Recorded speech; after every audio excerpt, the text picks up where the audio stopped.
இப்போ நிறைவு பேச்சாளராக திரைப்பட இயக்குனர் சென்னை மதன் வாங்க. Hello check hello.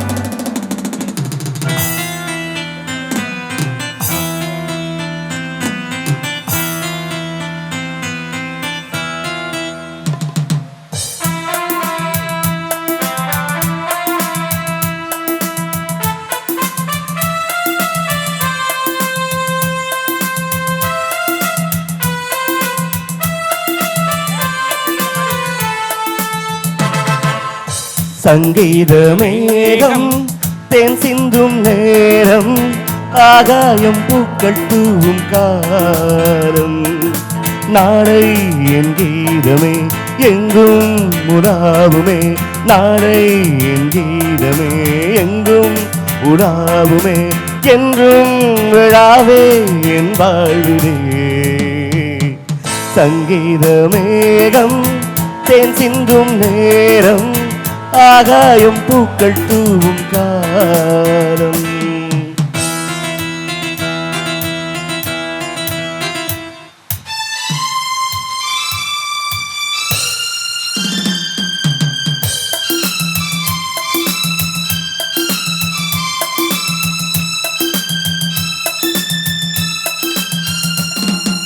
லா லா லா லா லா லா லா லா லா.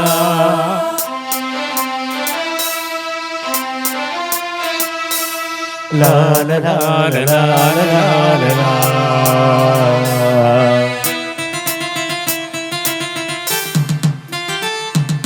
போகும் பாதை தூரமே, வாழும் காலம் கொஞ்சமே, ஜீவ சுகம் பெறராக நதியினில் நீந்தவா. போகும் பாதை தூரமே, வாழும் காலம் கொஞ்சமே, ஜீவ சுகம் பெறராக நதியினில் நீந்தவா. இந்த தேகம் மறைந்தாலும் இசையாய் மலர்ந்தேன், இந்த தேகம் மறைந்தாலும் இசையாய் மலர்ந்தேன். கேளாய் பூமனமே, சங்கீத மேகம் தேன் சிந்தும் நேரம், ஆகாயம் பூக்கள் தூவும் காலம். சபாஷ் சபாஷ், ஆரம்பமே அமக்களமா இருக்கு. வணக்கம்னா இப்படி ஒரு இசை வணக்கத்தோட ஆரம்பிக்கணும். மழை மேகம், சங்கீத மேகம், அருமை. எங்களுடைய மெல்லிசை பாட்டு இங்க உட்கார்ந்துருக்கிற ரசிகர்களுக்கு மட்டும் இல்ல, நம்மளை பார்க்க வந்திருக்க மழைக்கு கூட சேர்த்து பாட முடியும்னா அப்படிப்பட்ட பாட்டு எங்க கிட்ட தான் இருக்கு. அருமையா அருமையா. வந்ததுல இருந்து எல்லா பட்டிமன்ற பேச்சாளர்களும் எதிரணி பேச்சாளர்களை கிண்டல் பண்ணி பேசுவாங்க, குறை சொல்லுவாங்க. எனக்கு அந்த பழக்கமே கிடையாது. என்னைக்குமே நான் எதிரணி பேச்சாளர்களை பத்தி தவறா பேசுனதில்ல. உண்மையிலேயே அவங்க ரெண்டு பேருக்கு ஒரு கைத்தட்டல் கொடுங்க, சிறந்த பேச்சாளர்கள். நிச்சயமா சொல்றேன். எதிரணியில இருந்து யார் அவங்கள பாராட்டுவாங்க? இந்த மேடைக்காக நீங்க கூட்டு வந்திருக்க ரெண்டு பேரும் சிறந்த பேச்சாளர்கள். சாதாரண நாள்ல ரெண்டு பேரும் கிரியேட்டர்ஸ். பட்டிமன்ற உலகில் தலை சிறந்த கிரியேட்டர்ஸ்னா அவங்க ரெண்டு பேர் தான். உருவாக்குறவங்க. நீங்க கேப்பீங்க அப்படி என்ன கிரியேட் பண்ணிருக்காங்க? என்ன கிரியேட் பண்ணாங்க? எந்த டீமுக்கு போனாலும் ஒரு பிரச்சனையை கிரியேட் பண்ணுவாங்க, எந்த ஊருக்கு போனாலும் ஒரு ப்ராப்ளம் கிரியேட் பண்ணுவாங்க, எந்த வீட்டுக்குள்ள கொண்டு போய் கொடுத்தாலும் அந்த வீட்டுக்குள்ள ஒரு பெரிய பிரச்சனையை கிரியேட் பண்ணி குடும்பத்தை ரெண்டா பிரிச்சுட்டு வர அளவுக்கு ரொம்ப தெளிவா பெரிய கிரியேட்டர்ஸ் ரெண்டு பேர். இப்பதான் மறுபடி கை தட்டணும் அவங்களுக்கு. ஆமா, வந்து ரெண்டு பேரும் அப்படியே பயங்கரமா பேசுறாங்க. அதுவும் கடைசியா எங்க அக்கா வந்து பேசும்போது, நாங்கள் தான் எல்லாத்துக்கும் மூத்த பாட்டு, எங்க பாட்டு தான் எங்க பாட்டு. இப்ப நான் பேசுறேன், உங்களுக்கு புரியுதான்னு மட்டும் சொல்லுங்க. ஆ ஆ ஆ, இ இ உ உ ஏ ஏ. ஏதா புரிஞ்சுதா? இது ஏதா புரிஞ்சுதா? இல்லையே. இல்ல அர்த்தம் இருக்கா? ஓஹோ. உயிரெழுத்துக்களா இருந்தா கூட அதை கோர்த்து வடிவமாக்கி வார்த்தையா பேசினாதான் மக்களுக்கு புரியும். என்னதான் கிராமிய பாடலும் நாட்டுப்புற பாடலும் தாய்ப்பாடலாக இருந்தாலும் மனுஷனை போய் தொடணும், உருக வைக்கணும்னா அதை கோர்த்து இசை வடிவமாக மெல்லிசையாக கொடுத்தாதான் போய் சேரும். அழகு. சும்மா எதுவும். இன்னைக்கு விஜயதசமி விழா. ஆமாம், விஜயதசமி விழாவை கொஞ்ச நாள் கழிச்சு வச்சிருக்காங்க. விஜயதசமி அன்னைக்கே வைக்கல. ஏன்? விஜயதசமி அன்னைக்கு எல்லா வீட்லையும் வேலை இருக்கும். கொலுவை பற்றி அக்கா வந்து அழகழகாக சொன்னாங்கல்ல, கொலுவுக்கு பெண்கள்லாம் வீட்டில் படிக்கட்டு வைப்போம், இது பண்ணுவோம். எந்த வீட்டில் பெண்கள் கொலுவுக்கு படிக்கட்டு வச்சிங்க? செவனேன்னு படுத்துருப்பான் நம்மால் அடித்து எழுப்பி, ஏங்க போங்க அந்த பரண மேலே இருக்கிற பழக்கட்டையை கொண்டு வாங்க, முடுக்குங்க, கட்டுங்க, அவன் முடுக்கி கட்டி ஒட்டடை அடிச்சு பெயிண்ட் அடிச்சு எல்லாம் வந்தா நீங்க பொம்மையை வச்சுட்டு வாங்க வணக்கம், இந்தாங்க குங்குமம் எடுத்துக்கங்க, இந்தாங்க புடவை எடுத்துக்கங்க. அதுவும் இந்த விஜயதசமிக்கு வீடு கழுவுற பிரச்சனை இருக்கு தெரியுமா? நம்மால் ஏறி ஃபேனை தொடச்சி பெயிட்டை தொடச்சி பெயிண்ட் அடிச்சு பல்பை தூக்கிட்டு கழட்டி அத்தை மாட்டி பூரா பண்றது நம்மால். ஆமாம்பா. ஆனா பேர் வாங்கிக்கிறது நம்ம தாய் குலங்க. விஜயதசமி விழானா அவ்வளோ கஷ்டம் நாம பட்ட பிறகு இன்னொரு ஒரு கிளைமேக்ஸ் இருக்கு. அந்த தாலி எடுத்து விட்டு இதுல குங்குமம் ஐயா அதோ கூட அதுதான். நீங்க நல்லா பாருங்க, அந்த விஜயதசமிக்கு நீங்க எந்த ஊருக்கு வேணா போங்க, தமிழ்நாட்டுல எந்த ஊருக்கு வேணா போங்க, எந்த தெருவுக்கு வேணா போங்க, விஜயதசமி அந்த தெருவை நீங்க கிராஸ் பண்ணீங்கன்னா இந்த பாட்டை கேட்காம நீங்க வரவே முடியாது. அப்படியா?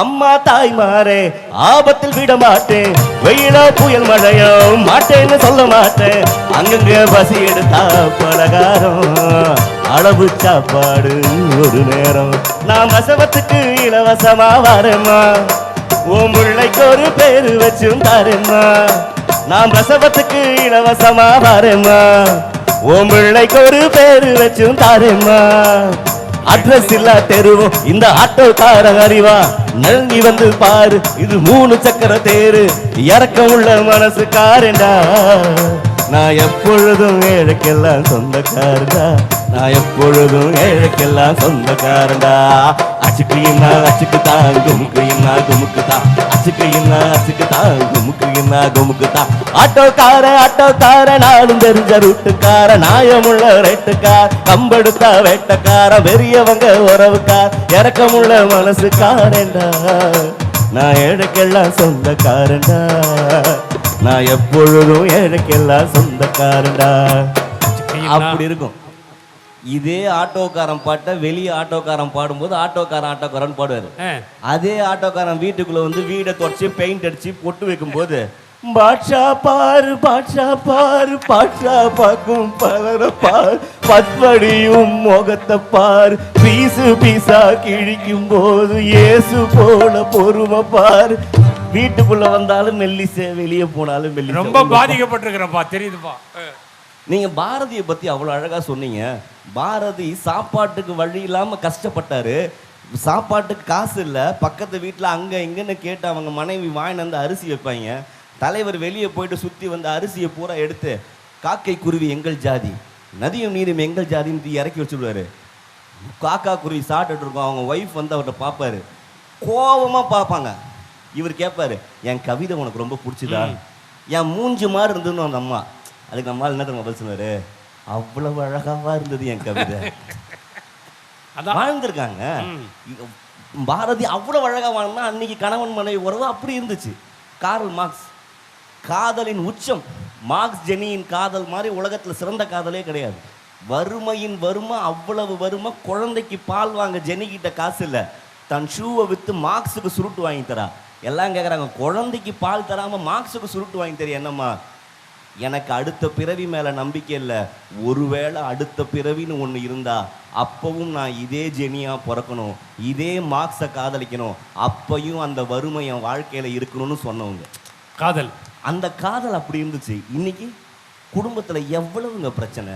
இங்கே இருக்கிற தாய் குலங்கள்கிட்ட கையெடுத்து கும்பிட்டு ஒன்று கேட்டுக்கிறேன், உங்களுக்கும் உங்கள் வீட்டுக்காருக்கும் சண்டை வந்தா திட்டுங்க, அடிங்க, கோச்சிட்டு உங்கள் அம்மா வீட்டுக்கு கூட போங்க, தயவு செஞ்சு இந்த மூஞ்ச தூக்கி பரண மேலே வச்சுட்டு உட்காராதீங்க. நீங்கள் எதுக்கு கோச்சிக்கிறீங்கன்னு உங்களுக்கும் தெரியாது, அவனுக்கும் தெரியாது. அவன் போட்டு மண்டையை பிச்சு டென்ஷனாக இதை கண்டுபிடிச்சிட்டாலோ அதை கண்டுபிடிச்சிட்டாலோ, இது தெரிஞ்சு போச்சோ அது தெரிஞ்சு போச்சோ, இந்த லுங்கை கடியில் சொறி வச்சுன்னு அதை பார்த்துட்டாலோ, இந்த மெசேஜ் போயிடுச்சா அந்த மெசேஜ் போயிடுச்சா, நான் அவ்வளவு டென்ஷனில் வாழ்கிறான். குடும்பத்துலனா சண்டை எவ்வளவோ இருக்குங்க. எவ்வளவு சண்டை வந்தாலும் மனைவி கேட்கக்கூடாத வார்த்தையை கேட்பாங்க, சண்டை உச்சத்துக்கு போகும். வீட்டில் கணவனும் மனைவியும் பேசாமல் நிசப்தமாக இருப்பாங்க, எதுவுமே இல்லாமல் இருக்கும். எங்கேயோ ஒரு ரேடியோவில் ஒரு பாட்டு ஓடும், அந்த பாட்டை கேட்டோன்னா தனக்குள்ளே இருந்த அத்தனை கோபத்தையும் அழுக்கையும் பிரச்சனையும் விட்டுட்டு, சரி 2 முட்டையை வெயி, நான் போய் 2 பிரெட்டை வாங்கிட்டு வரேன், கணவன் வீட்டுன்னு ஏந்து போகிறான்னா அந்த ஒட்டுமொத்த பிரச்சனையும் உடைக்கிறது இதுதானுங்க. அதான் உடைக்கும். என்னைக்கோ அவங்களோட காதலில் கேட்ட பாட்டாக இருக்கும். நெஞ்சில் என்னை நாடும் வைத்து கொஞ்சம் வண்ண தோகை உண்டு, மஞ்சள் மாலை நேரம் யாவும் கண்ணில் காணும் கோலம் உண்டு, பூவை சூடி பொட்டும் வைக்க மாமன் உண்டு மானே மானே, உள்ளம் தன்னை கொள்ளை கொண்ட கள்வன் இங்கு நானே நானே. உன்னோடுதான் என் ஜீவன் ஒன்றாக்கினான் நம் தேவன். நீதாரம்மா என் தாரம், மாறாதம்மா என் நாடும். இந்த நேசம் பாசம் நாடும் வாழ்க தென்மதுரை வைகை நதி. தினம் பாடும் தமிழ் பாட்டு தேகின்றதே பொன்மாலை நிலா.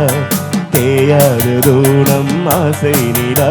இது வானம் போலே வாழும் பாடல் தென்மதுரை வைகை நதி. அருமை அருமை அருமை. மதன், மலர்விழி ஒரு கேள்வி கேட்குறாங்க. என்ன கேள்வி? அவங்க மெல்லிசை பாடல்கள்ல ஒரு வரி கூட புரியல, அந்த வரியெல்லாம் வந்து ஏதோ தெரிஞ்ச 4 பாட்டு அவர் பாடுறாரு, இப்ப வர பாட்டுல ஒரு வரி கூட புரியல, அதெல்லாம் ஒரு பாட்டாங்கிறாங்க. ஐயா, மெல்லிசை பாட்டுக்கு வரியே வேணான்ற. வரியே வேணாமா? வரியே வேணாம். வரியே இல்லாம எப்படி பாட்டு பாட முடியும்? நீங்க இங்க இசைதான் பிரதானம், வரி பிரதானம் கிடையாது. இசைக்கு மொழி கிடையாது. அவங்க வந்து சொன்னாங்கல்ல, இது எங்க பாட்டு, எங்க மண் சார்ந்த பாட்டு, எங்க மண் சார்ந்த பாட்டுன்னு. தமிழோட பெருமை என்ன தெரியுமா? என்ன? 2000 வருஷத்துக்கு முன்னாடியே சொன்னான், யாதும் ஊரே யாவலும் கேளிர்னு வாழ்ந்தவன் தமிழ். நமக்கு ஒரு இனம், ஒரு மொழி, ஒரு நிலம், ஒரு வட்டம்னு வட்டத்துக்குள்ள வாழ்றவன் தமிழ். இது உலகத்தை தாண்டி வாழ்றவன். எல்லா இசையும் கேட்போம், எல்லா இசையும் ரசிப்போம். நீங்க வேணா ஒரு பாட்டு கொடுங்க, பாட்டுல இருக்கிற மொத்த வரியும் எடுத்துட்டு நான் பாடுறேன், நீங்க என்ஜாய் பண்ணுங்க. நான் ஒரு பாட்டு எது வேணா சொல்லுவேன். ஆமா, வேலூர் சத்துவாச்சாரியில எல்லாம் விஷயம் தெரிஞ்சவங்க, பல வருஷமா பட்டிமன்றம் பார்க்குறவங்க, இசை கச்சேரியும் கேட்குறவங்க. நான் ஏதாவது ஒரு பாட்டு கேட்பேன், அதில் இருக்கிற வரியை நீங்கள் எடுத்துடணும். வெறும் எதை போட்டு ஃபில்லப் பண்ணுவீங்க? ஏபிசிடி காங்காச்சா 1 2 3 போட்டு எதை வேணா போட்டு பாடலாம். 1 2 3 போட்டு பாடலாமாம்மா? முடியாது. நான் தான் பாடுறேன். சரி, 1 2 3 போட்டு பாடணும். நான் ஒரு பாட்டு சொல்கிறேன், சொல்லுங்க. கஷ்டமான பாட்டு ஏதாவது கேட்கவா? கேளுங்க. எது கேட்டாலும் பாடுவீங்க. எது கேட்டாலும் பாடுங்க. அந்த ஒரிஜினல் வரி எடுத்துடணும். 1 2 3 போட்டு பாடணும். கேட்கவா? கேளுங்க. நான் கேட்கலாம். இசைஞானி இளையராஜா இசையமைச்ச பாட்டுல அடடா ஒரு கஷ்டமான பாட்டு. என்ன பாட்டு? சின்ன தம்பின்னு ஒரு படம். ஆமா, அது அஞ்சலி சொல்லுது, அந்த பாட்டை கேட்க சொல்லுங்க. அந்த பாட்டுல வரி எடுத்துடணும், 1 2 3 தான் போட்டு பாடணும். தாளம் மாறக்கூடாது, சுதி மாறக்கூடாது, பாவம் மாறக்கூடாது. ஸ்ருதி, கமலஹாசன், சாருகாசன் எதுவும் மாடாம பாடுறேன், நீங்க கொடுங்க செய்யும். ஓ, நீ அந்த சுருதி போயிட்டியா? சரி, இப்ப நான் கேட்கறேன், அந்த பாட்டை கேட்கறேன்.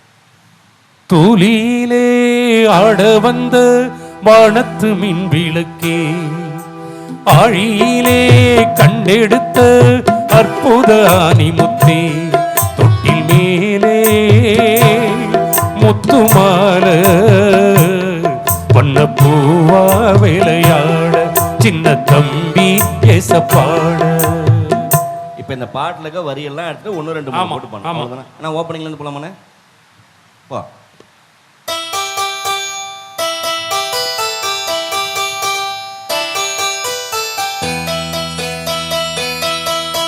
ஒன்று 2 3 4 5 6 7 8 9 10 11 12 13 14 15 16 17 18 19 20 21 22 23 24 25 26 27 28 29 30 31 32 33 34 35 36 37 38 39 40 41 42 43 44 45 46 47 48 49 50 51 52 53 54 55 உண்மையிலே நான் ஏன் தெரியுமா நிறுத்திட்டேன்? நீ 1500 வரைக்கும் பாடுவ, எப்போ முடிக்கிறது சார்? உண்மையிலே பலமா ஒரு கைத்தட்டு கொடுத்துருங்க சார். உண்மையிலே இதெல்லாம் ஒரு தனித்துவமான திறமை. மெல்லிசை பாட்டுல இல்லாத என்னங்க இருக்கு? நீங்க யோசிச்சு பாருங்களேன். பாப்பா. உலகத்துல இருக்கிற அத்தனை விஷயங்களையும் நம்ம எந்த மொழியில அவங்க சொன்னாங்களே, எங்க பாட்டு கொண்டாட்டம் நெஞ்சத்தோடுது. ஒத்துக்கிறேன், கொண்டாட்டம் தான் உங்க பாட்டு. உங்க பாட்டு கேட்டா துள்ளலா இருக்கும், ஆடத் தோணும், எல்லாம் தோணும். நம்மெல்லாம் ஒரு நாளைக்கு எத்தனை வாட்டி சந்தோஷமா இருக்கும்? யாருன்னா சந்தோஷமா இருக்குமா? அதிகபட்சம் ஒரு 3 நிமிஷம் சந்தோஷமா இருந்தா போதும். அதுக்கே பக்கத்து வீட்டுக்காரன் 3 நிமிஷம் சந்தோஷமா இருக்கியான்றான். 3 நிமிஷம் சந்தோஷமா இருக்கட்டும். காலைல எழுந்ததுல இருந்து நைட்டு வரைக்கும் சோகம், பிரச்சனை, பஞ்சாயத்து, டென்ஷன். நீங்க பஸ்ல போடுற பாட்டை பத்தி எல்லாம் சொன்னீங்க. நல்லா யோசிச்சு பாருங்க. பஸ்ல பாட்டு ஓடும், ஒரே பாட்டு தான் ஓடும். அந்த பாட்டு பயணிகளை தூங்க வைக்கும், டிரைவரை ஓட்ட வைக்கும். அழகு அழகு அழகு. ஒரே பாட்டு தான். அந்த பாட்டு கேட்டோன்னா பின்னாடி உட்கார்ந்துருக்க அத்தனை பேரும் தூங்குவான். சில பாட்டு புளிய மரத்துல கொண்டு போய் மூட்டுது. அது எதுக்கு? அது பாட்டுக்கு காரணம் இல்லைங்க, அது பாட்டில் காரணம். சரி சரி, அது பாட்டு காரணம் இல்லை. பாட்டு எப்பயுமே மனுஷன் தப்பு செய்யவே செய்யாது. இளையராஜா ஒரு பாட்டுல பாட்டுக்குள்ள இருக்க வரியும் அவரோட ப்ரொஃபஷனையும், இந்த எதுக்காக இந்த பையன், இந்த பிறவி என்ன, இந்த வாழ்க்கை என்ன, அவரோட வாழ்க்கை என்னன்றத மொத்தத்தையும் சேர்த்து அந்த பாட்டுக்குள்ளேயே கொடுத்தார். ஒரே பாட்டுல எம் பாட்டு எம் பாட்டு நெஞ்சிரிக்கும் பூங்காத்து, எம்பாட்டு எம்பாட்டு நெஞ்சினிக்கும் பூங்காத்து, தாலாட்டு தாலாட்டு தாவி வரும் நீரூட்டு, ஓம் பொழுது போக்கணும், எனக்கோ பொழப்ப பார்க்கணும், உன்னை பழுது பார்க்கணும், உள்ளுக்குள்ள அழுது தீக்கணும், அடிமானே என் நெஞ்ச தொலைக்கிற ராகம் இது, எம்பாட்டு எம்பாட்டு நெஞ்சி நிற்கும் பூங்காத்து, தாலாட்டு தாலாட்டு தாவி வரும் நீரூற்று. அருமை அருமை. வாழ்க்கையோட அழகுங்க. விஷயத்தை ஒண்ணுமே இல்லைங்க, ரொம்ப சிம்பிளா உங்களை ஒரு கேள்வி கேட்டு முடிக்கிறேன். நீங்க தோசை சாப்பிட்டுருக்கீங்களா? தோசை சாப்பிட்ருக்கீங்களாவா? இன்னைக்கு கூட காலைல சாப்பிட்டேனே. சாப்பிட்டீங்களா? தோசை சாப்பிட்டீங்களா? இன்னைக்கு கூட சாப்பிட்டேனே. சாப்பிட்டீங்களா? தோசைக்கு ஏன் தோசைன்னு பேர் வந்தது? ஐயா ஐயா, என்ன தோசைக்கு ஏன் தோசைன்னு பேர் வந்துன்னு கேட்குறாரு. நான் தான் சொன்னேன், ஐயா சொல்லிட்டார். தோசைக்கு ஏன் தெரியுமா தோசைன்னு பேர் வந்தது? எனக்கு தெரியாது நினைச்சிட்டு கேட்டியா? தோசைக்கு ஏன் தெரியுமா தோசைன்னு பேர் வந்தது?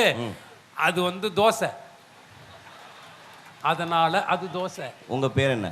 என் பேரு காங்கேயன். அதுக்கு என்ன அர்த்தம்? காங்கேயன்னா முருகர் அர்த்தம் இருக்குல்ல. அதே மாதிரி தோசைக்கு ஏன் தோசைன்னு பேர் வந்துச்சு? பெயர் காரணம் கூறுக. ஏம்மா அங்க என்னம்மா பேசு? தோசைக்கு அர்த்தம் என்ன? பேர் அப்படியே கேட்டுட்டாலும் சொல்லிட்டாலும் தோசைக்கு ஏன்பா தோசைன்னு நீயே சொல்லிடுப்பா. தோசை ஊத்தும் போது என்ன சத்தம் வருது? சைன் சத்தம் வரும். அது திரி போடும்போது என்ன சத்தம் வருது? திரி போடும்போது சைன் சத்தம் வரும். எத்தனை தபா சைன் வருது? 2 தடவை சை. 2க்கு ஹிந்தியில என்ன? தோ. 2 தபா சொயின் சொயின் சத்தம் வரனால அது பேரு தோசை. மாட்டின, ஏன்னா இட்லி குடும்பம் அது. இது ஒரு இட்லி பைத்தியம். அது கேக்குது. தோசைக்கு சொல்லிட்டாரு, இட்லிக்கு எப்படி பேர் வந்து சொல்லு? இட்லிக்கு தட்டில் ஊத்துனா, கல்ல ஊத்துனா தோசை. சரி. மாவை தூக்கி தட்டில் ஊத்துனா, தட்டை தூக்கி இடுக்குல வச்சான், இடுக்க தூக்கி அடுப்புல வச்சான். மாவு இடுக்குல மாட்டிக்கிச்சு, இடுக்குலின்னு வச்சா நல்லா இருக்காதுன்னு இட்லின்னு வச்சாப்புல. இடுக்குல மாட்டிக்கிச்சு மாவு, இடுக்குலின்னு வச்சா நல்லா இருக்காது, இட்லி.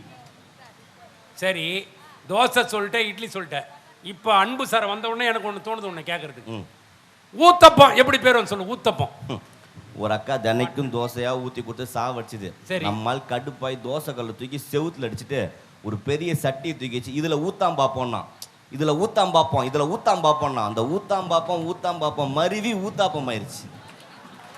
ஊத்தாம் பார்ப்போம் மருவி ஊத்தப்பம் ஆயிடுச்சு. இதுல ஊத்தாம் பார்ப்போம். சரி, இப்போ மாட்டினேன். பூரி எப்படி பேர் வந்து? பூரி எண்ணெயில போட்டோன்னு பூரிப்பா இருந்தா அது பேர் பூரி, சப்புன்னு போனா சப்பாத்தி. நீ தின்னுகட்ட குடும்பத்துல இருந்து வந்திருக்க, நல்லா தெரியுது. ஆனா என்ன மாவு ஒண்ணுதான் சார், அதுல பல வெரைட்டி இது. ஆனா மனுஷாளுக்கு சாவு ஒண்ணுதான், அதுக்குள்ள பல வெரைட்டி வேணுமா இல்லையா? மெல்லிசை பாட்டுல இல்லாத விஷயங்களா? இப்போ காத்த பாத்தீங்கன்னா, இப்போ நான் ஒரு விஷயம் சொல்றேன். தமிழ்ல ஒவ்வொன்றுக்குமே பல பேர் இருக்கு. தமிழ்ல ஒன்னொன்னுக்கும் பல பேர் இருக்கு. இப்ப வெறும் காத்துன்னு எடுத்துக்கிட்டா காத்த தென்றல்ன்றோம், ஆமா, புயல்ன்றோம், ஆமா, சூறாவளின்றோம், நிறைய பேர் இருக்கு. மெதுவா வந்தா புஷ் போச்சுன்னா. ஆனா மெல்லிசை பாட்டு எப்படின்னா தென்றல் மாதிரி.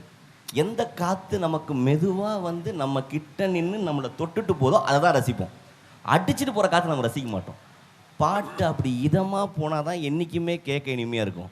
பாட்டுனா எப்படி தெரியுமா இருக்கணும்? இளங்காத்து வீசுதே எசபோட பேசுதே அடையாத மூங்கிடில் ராகம் வள்ளஞ்சியோடுதே மேகம் முழிச்சு கேக்குதே கரும்பார மனசுல மயில் தோக விரிக்குதே மழைச்சாரல் தெரிக்குதே புல்வெடி பார விரிக்குதே வானவில் கோடையும் பிடிக்குதே புல்வெடிக்காத விரிக்குதே பின்னி பின்னி சின்ன இலையோரும் நெஞ்சை அள்ளும் வண்ண துணி போல ஒண்ணுக்கொண்ணுதான் இழஞ்சி இருக்கு உலகம் அதில் அமைஞ்சி இருக்கு விதைக்கிற கைதானே மலை பறிக்குது தினந்தோறும் மனத்தொடுக்க நாறு எடுத்து யாத்தொடுத்தா மாலையாச்சு நேத்து தனிமையில வச்சு யாரும் துணையில்ல யாரும் வழி துணைக்கு வந்தா ஏதும் புரியல உலகத்தில் எதுவும் தனிச்சு இல்லையே மழையில் வாசம் குழலில் ராகம் சேர்ந்தது போல அப்படி இருக்கணும் பாட்டு. வாழ்க்கையில எல்லா தருணங்கள்டையும் நம்ம சந்தோஷங்களை மட்டுமே அனுபவிக்கிறது இல்ல, பிரச்சனைகளை தான் அனுபவிக்கணும். பிரச்சனைன்னு எனக்கு ஒரு ஞாபகம் வருது. உங்களோட கேள்வி கேட்கட்டுமா? நீங்க என்ன படிச்சிருக்கீங்க? நானா எம்ஏ 2 MA படிச்சிருக்கீங்க. எத்தனை வருஷமா பட்டிமன்ற நடுவரா இருக்கீங்க? நான் ஒரு 20 வருஷமா பட்டிமன்ற நடுவரா. 20 வருஷமா இருக்கீங்க. வெளிநாடுகளுக்கெல்லாம் போயிருக்கீங்களா? ஒரு 7-8 நாடு போயிருக்கேன். இந்த புத்தகங்கள் படிக்கிறது எழுதுறது 3 புத்தகம் எழுதியிருக்கேன். ஒரு பெரிய கைத்தட்டல் கொடுங்க. 2 MA படிச்சு 21 வருஷம் மேடையில இருந்து 3 புத்தகங்கள் எழுதியிருக்காரு. சார் எனக்கு இங்கிலீஷ்ல ஒரு வார்த்தைக்கு அர்த்தம் தெரியல, அதுக்கு அர்த்தம் மட்டும் சொல்றீங்களா? ஒரே ஒரு வார்த்தை இங்கிலீஷ்ல தெரியலையா? ஆமா. எது ஒண்ணா கேளு, நான் பதில் சொல்றேன். ஐ டோன்ட் நோனா என்ன சார்? ஐ டோன்ட் நோ, இதுக்கு அர்த்தம் வேணுமா? எனக்கு தெரியாது. இது கூட தெரியாம எதுக்கு சார் 2 டிகிரி படிச்சீங்க? என்ன கேட்ட நீ? சார் ஐ டோன்ட் நோனா என்ன? எனக்கு தெரியாது. இதுவே தெரியாம 21 வருஷமா நடுவரா என்ன சார் பண்ணீங்க? என்ன அநியாயம் சார்? ஐ டோன்ட் நோனா என்னன்னு எனக்கு தெரியாது. இதுவே தெரியாது. இப்ப மெல்லிசையா மண்ணிசையா நீங்க தீர்ப்பு கொடுக்க போறீங்க, இதை கேட்டு நாங்க போகணுமா சார்? என்ன சார் அதான் நியாயமா இருக்கு? சரி அதுதான் தெரியாது, நான் வேற கேட்கறேன் சொல்றீங்களா? ஐ நோனா என்ன சார்? ஐ நோ, எனக்கு தெரியும். சொல்லுங்க. என்ன சொல்லுங்க சார்? சொல்லுங்க சார், என்ன தெரியுமோ சொல்லுங்க சார். ஐ நோனா என்ன சார்? எனக்கு தெரியும். என்ன தெரியும் சொல்லுங்க சார், எல்லாம் வெயிட் பண்றாங்க சார், சீக்கிரம் சொல்லுங்க சார். ஏம்பா அர்த்தத்தை சொன்னம்பா. அதுதான் சார், சொல்லுங்க சார். ஐ நோனா என்ன? என்ன விட்டுருப்பா தயவுசெய்து. கடுப்பா இருக்கா? டென்ஷன் ஆகுதா? கல்யாணமான ஆம்பளைங்க வாழ்க்கை பூரா இப்படிதான் இருக்கு. வீட்டில் பொண்டாட்டி ஏன் பேசுறா, எதுக்கு பேசுறா, என்ன பேசுறா ஒன்றும் புரிய மாட்டுது. எங்க அதை எடுங்க பார்ப்போம். எதை? அதை எடுங்க சார். எதை? அதை எடுங்க சார். அதை எதை சார்? அதை கூட எடுக்க தெரியாது சார் உங்களுக்கு? சரி அந்த பாட்டு பாடுங்க. எந்த பாட்டு? அந்த படத்துல அந்த பாட்டு பாடுங்க சார். எந்த படத்துல? எந்த சார் அந்த படத்துல அந்த பாட்டு பாடுங்க சார். அதான் சார் 21 வருஷமா நடுவா இருக்கீங்க, அந்த பாட்டு பாட தெரியாது சார், பாடுங்க சார் அந்த பாட்டு.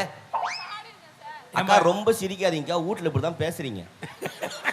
நம்மால மண்டைய பிச்சுக்கிட்டு ஏன் இருக்கும், எதுக்கு இருக்கும், என்ன நடக்குதுன்னு தெரியாம பித்து புடிச்சு சுத்திட்டு இருக்கான். வாழ்க்கையில எல்லா தருணங்களையும் சந்தோஷம் கிடைக்கணும்னா அதுக்கு இருக்கிற சினிமா பாட்டு மட்டும்தான் நமக்கு சந்தோஷம் தரும். நீங்க மெல்லிசை பாடலேன்னு தீர்ப்பு கொடுங்க, இல்ல மண்ணிசை பாடலேன்னு தீர்ப்பு கொடுங்க, இல்ல ராமாயணமா மகாபாரதமான்னு தீர்ப்பு கொடுங்க, இல்ல மாமியாரா மருமகளான்னு தீர்ப்பு கொடுங்க. எனக்கு அதை பத்தியெல்லாம் கவலையே இல்லை. ஆஃப் சீசன் வேற, பேசின பேமெண்ட்டை கட்டா கொடுங்கன்னு சொல்லி கேட்டுக்கிட்டு ஊர் பொதுமக்களுக்கும் நிகழ்ச்சி அமைப்பாளர்களுக்கும் ஒரு சின்ன வேண்டுகோள். அடுத்த முறையும் எங்களையே டீமை கூப்பிட்டு வந்து